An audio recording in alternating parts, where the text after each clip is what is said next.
The NRA suing the state of Florida tonight just hours after Governor Rick Scott signed a gun control bill into law. The legislation is a direct response to the high school massacre in Parkland last month.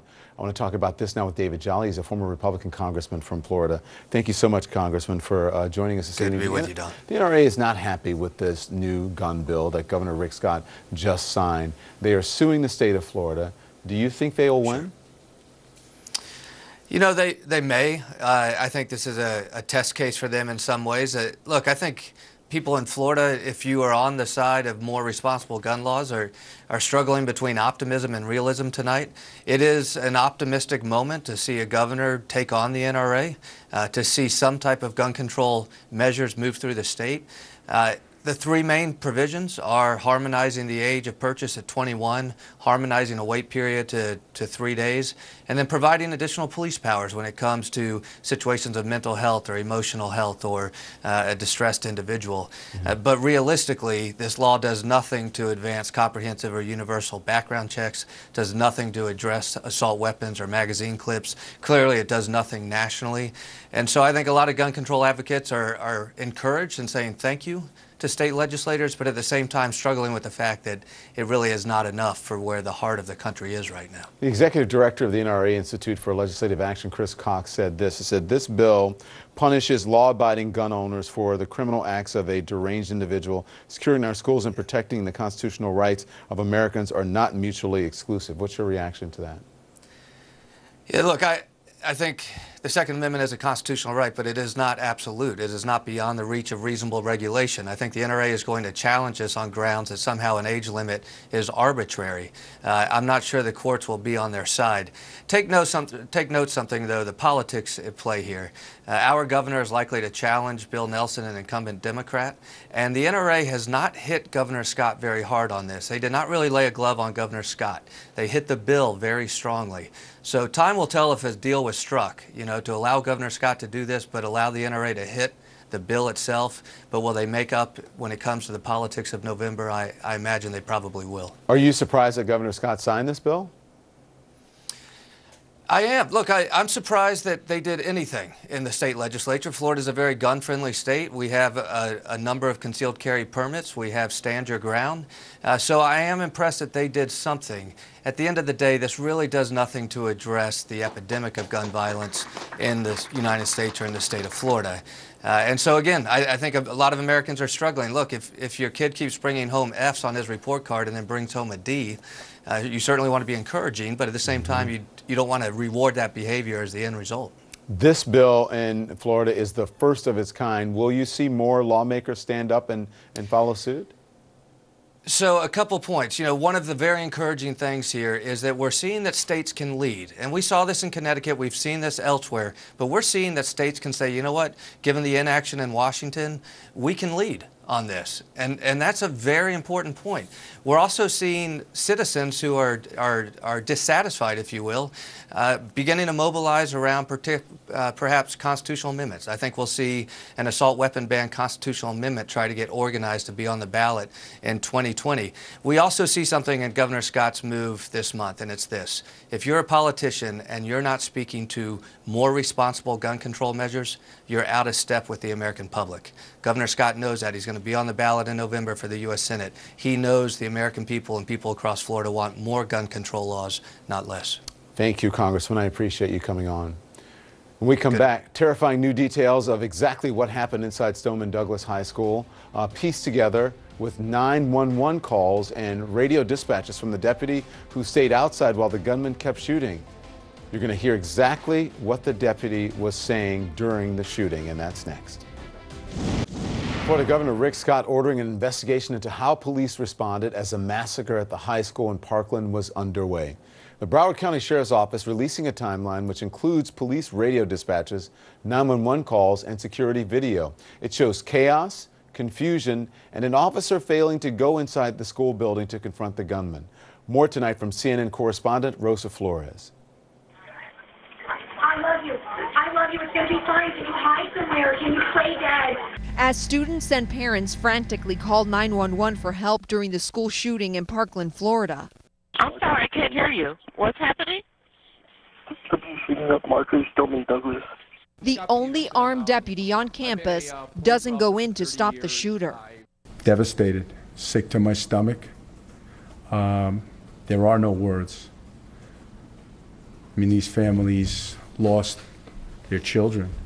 We lost coaches. Disgraced Broward County Deputy Scott Peterson defends himself in a statement saying he believed the shots were being fired from outside. But a newly released timeline and dispatch record shows he radios in otherwise. We also heard it over by inside the 1200 building. The union president says the dispatch audio contradicts Peterson's story. His own radio transmissions confirm that he identified the 1200 building, and then further after that advised the other units to stay back 500 feet. During the shooting, Peterson says that he takes a tactical position behind this building. He radios in saying that he needs the intersection blocked off. The two responding deputies appear to comply. They stop at about the football field and they block the east and westbound lanes of traffic rather than going into the building to eliminate the threat. The shooter fires his weapon for more than 6 minutes, stopping about the time Peterson says this. Do not approach the 12 or 1300 buildings. Stay at least 500 feet away at this point. At that point, the shooter blends in with other students and flees the scene. At no point do the various responding agencies share a single line of communication. Here's shots fired by the football field. Shots fired by the football field. And the radio traffic reflects the resulting chaos. Need more details on 97, the south side of the school. Make sure I have a unit over in the front of the school. Make sure nobody comes inside the school. Chaos that must have seemed endless for those calling for help inside. There's just a lot of confusion right now. The new timeline reveals it takes law enforcement officers more than 11 minutes to enter and render aid. Thank you for all your help. I hope this turns out to be not as bad. Yes, I hope so too. Thank you so much again, okay? Rosa Flores, CNN, Parkland, Florida. And CNN reached out to Scott Peterson for a comment, but we haven't heard back.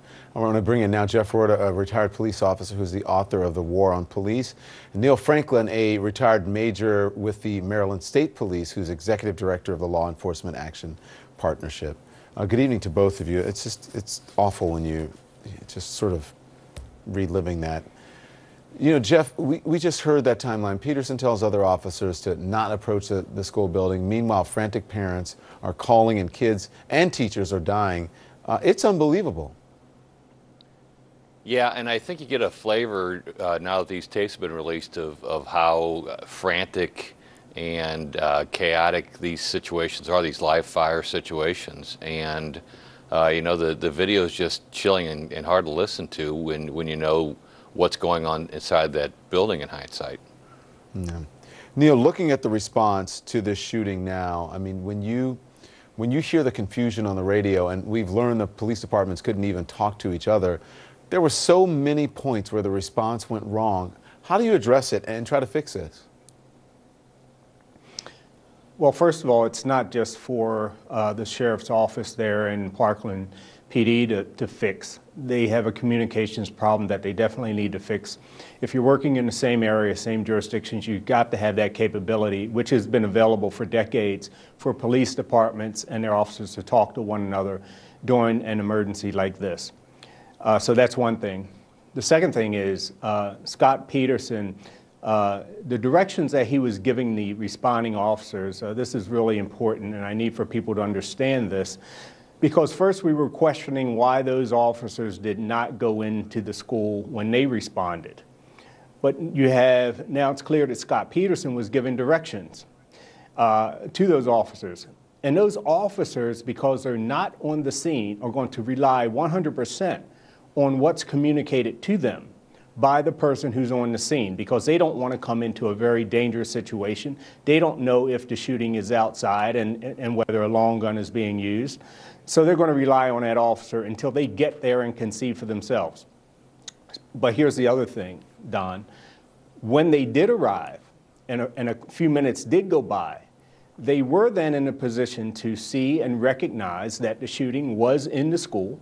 There was a time when the students started coming out of the school. They recognized that there was a young man, a student who had been shot in the leg, but they still did not go in. And that's alarming to me. And I'm trying to figure that piece out, because This was 11 minutes before they eventually went in.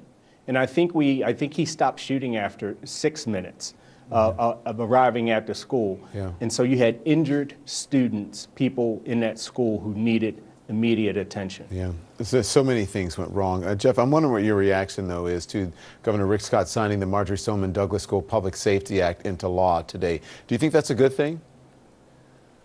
Well, I think that this shooting has hastened a national dialogue on how we balance trying to protect the rights of law-abiding citizens having access to firearms against keeping them out of the hands of people who are mentally ill or too young to safely use them. Yeah. Here's what the bill requires, and I'm going to read it so that our viewer knows. It requires all individuals purchasing firearms to be 21 years older. It imposes a 3-day waiting period for most gun purchases. However, the assault weapon ban was not included in the bill. Do you think it should have been, Jeff? Well, I think all good legislation leaves the people on both sides of the debate a little unhappy. You know, there's some things in there that the NRA didn't want in there. There's some things in there that the anti-gun advocates did want in there. You know, this is not an easy question. I mean, balancing the right to firearms against the danger that they pose when they're in the wrong hands is a tough question, and it's one we're going to wrestle with in this country for a long time. Yeah. So, Neil, the bill also contains a provision that allows teachers to arm themselves. And many African-American folks are concerned about teachers having guns. If cops come into a school where there's an active shooter and they see a black person with a gun, they're worried that the cops may somehow shoot the wrong person too quickly because of some sort of bias. Well, I think it's been proven that there's definitely bias in policing, and we have a lot of work to do there as far as educating our police officers on implicit bias and getting them to recognize this being something that's in themselves. But beyond that, Don, teachers shouldn't have guns. They're there to teach.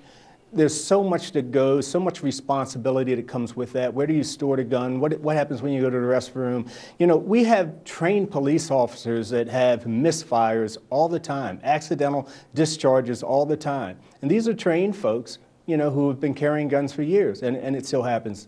So teachers in a classroom with students, and you know what? Students get inquisitive, you know, they... And if they know that a teacher has a gun or firearm, it's possible it may disappear.